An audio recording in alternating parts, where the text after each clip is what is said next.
I'm really looking forward to the next speaker also. That is Miss Jihane Elwardi. As she's coming from Morocco, and she's the head of the Unconventional Water Development Service. She's going to give a talk on overview of Moroccan 1.7 billion cubic meter per year program by 2030. Please welcome Ms. Jihane Elwardi.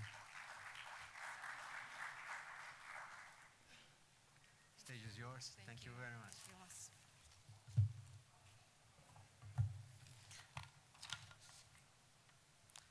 Hello, everyone. Okay, I should use this mic. It is a pleasure to be here with you to present the Moroccan Desalination Program. And before talking about our desalination projects, I would like to start by why we desalinate. Morocco, as many countries, is facing a lot of challenges, starting with climate change that leads to extreme variations from floods to droughts. We have also the problem of the irregularity of the distribution of water resources in time and space. Like you can see here in the map, 15% of the potential water resources is located only in 7% of the territory. We have also the problem of erosion and loss of dam reservoirs capacity, the overexploitation of groundwater resources coupled with growing water demand. To face this, Morocco is taking decisive steps toward desalination, aiming for a total production of 1.7 billion cubic meter per year by 2030. But before talking about our planned project, I would like to start by what we have right now. Currently, Morocco has 16 desalination plants with a total capacity of 277 million cubic meter per year, with 5 ongoing projects that will add another 430 million cubic meter per year. Like you can see here in the map, we have different plants in different regions. And you can see here the project of Casablanca. It is one of our flagship initiatives, and I will describe it in more detail later. However, right now I would like to highlight the Dakhla Desalination Project, which will be the first desalination plant in Morocco, using renewable energy to produce 37 million cubic meter per year, 30 million for irrigation and 7 million for drinking water supply. And we are planning to put it into service this year, inshallah. And before discussing our planned projects, I would like to talk a little bit about the principles that guided the development of this program. The first principle is assessment of needs and resources. We conducted a balance of needs and resources per zone to identify if there is a deficit. If a deficit is identified, we define the plant's capacity and its phase development accordingly. The second principle is mutualization to optimize costs. Whenever possible, we mutualize desalination infrastructure to maximize economies of scale.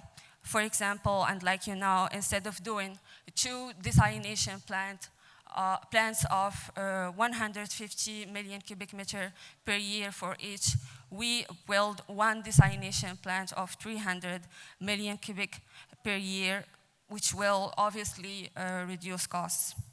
And also this principle aligns perfectly with the directive of His Majesty our King to ensure 100% drinking water coverage and 80% irrigation water coverage. The last but not the least principle is securing drinking water supply.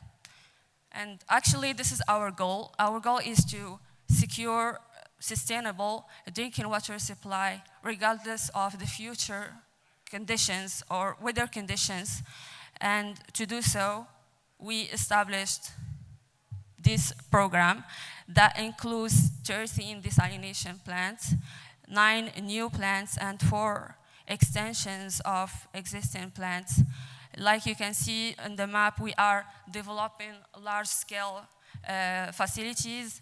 We have, for example, a desalination plant in Rabat for a capacity of 300 million cubic meter per year for drinking water. And we will have another desalination plant in Souss Mesa for a total capacity of 350 million cubic meter per year for drinking water supply and irrigation. For these projects, we are aiming to follow the model of the Casablanca project, which is based on 3 principles. The first one is the private-public partnership approach. The second one is interesting cost of water. And the third one is renewable energy. Starting with the PPP approach, you can see here in the map the steps we followed in the process of, in the PPP process for the Casablanca project. The first phase was the pre-qualification. We launched a call for expressions of interest and pre-qualification to invite interested candidates to submit their application. After that, we chose the most qualified candidates. And after that, after receiving their initial offers, we shared with them the initial consultation document. And after receiving their initial offers, we started a competitive dialogue, allowing further discussions to optimize proposals. And after that, after receiving the final offers, and after the analysis of these offers, we chose the most advantageous one. And finally, we signed the PPP contract with the chosen candidate. Here, we chose to do a pre-qualification followed by a competitive dialogue. But for the future projects, we may explore other methods defined in the law 8612 and PPP and law 5405 on delegated management. However, the final outcome will remain the same, which is securing a PPP contract that will ensure the best value for the project. The second principle is the cost of desalination. For the project of Casablanca, the total investment is 650 million USD, and the cost of desalinated water is 50 cents per cubic meter, with no state subsidy involved, making the project or making the cost highly competitive. And as you know, the ratio or the consumption, the energy consumption ratio is practically constant with the current technology we are using right now, which is the reverse osmosis. So to optimize costs, we can only reduce costs by optimizing energy pricing. And to achieve this, we have to use renewable energy, which is why our third principle is the integration of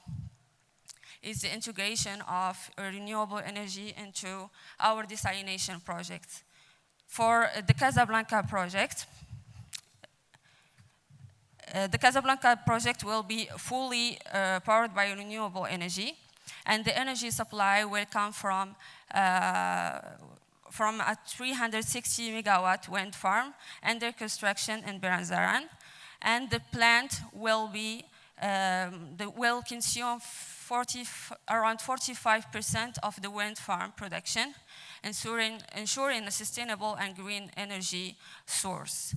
An important aspect to mention is that the entire financing of the wind farm is supported by the private partner, which making the project more financially self-sufficient.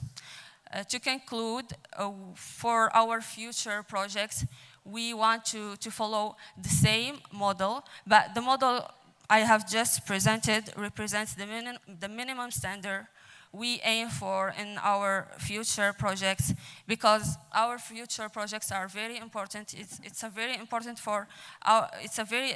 strategy for our country, because it will ensure drinking water supply for coastal cities, and we are aiming to expand supply to inland cities like Marrakech City.